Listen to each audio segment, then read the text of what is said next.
In our travels throughout the state, we've found a number of things that typify the Wisconsin outlook on life.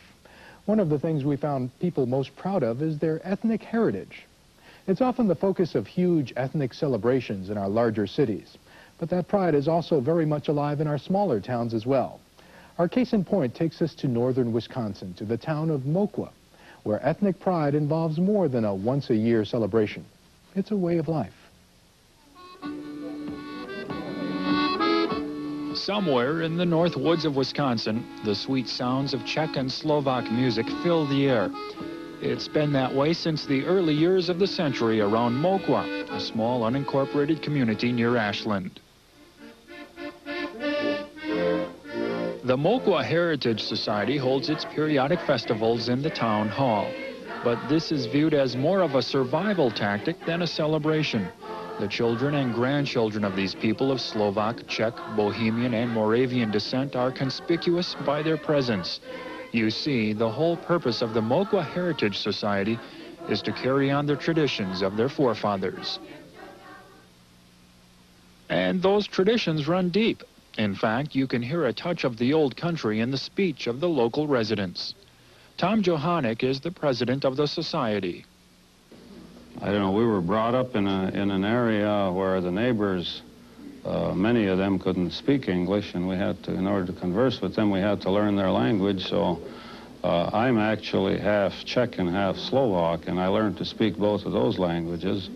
And then we had some Polish friends, and I learned quite a little Polish and learned to understand quite a little Croatian, because we have quite a few Croatians in the area. So I guess my little accent comes from all of that.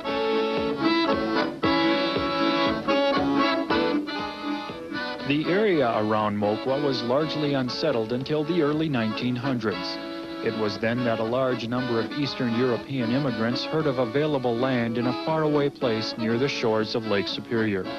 Oftentimes, all it took was an ad in a foreign language newspaper in a rapidly crowding city like Cleveland or Milwaukee. These newspapers printed in their own languages would get to them, and they'd have ads in there. And of course, they made those ads very attractive. So many of them would decide, well, this is a time for them to get a piece of land, because this is one of the big things that they really hungered for from the old country. You know, under the Hungarian rule of the time, they really decided they'd like to be on their own. And some of them came up to look at the land before they bought it, and others, I do believe, bought sight unseen. Sight unseen or not, the immigrants firmly planted their roots in northern Wisconsin. Now, with the dawn of a new century on the horizon, the people of Moquah are trying to ensure that what's had significant meaning to them in the past will continue to be important in the future. So the ethnic dishes continue to fill tables, and the children learn to pronounce each name properly.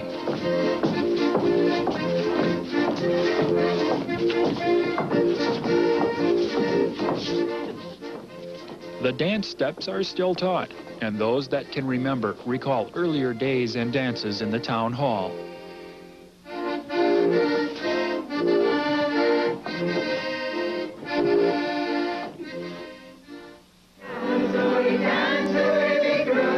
The songs are still sung, with everyone encouraged to join in.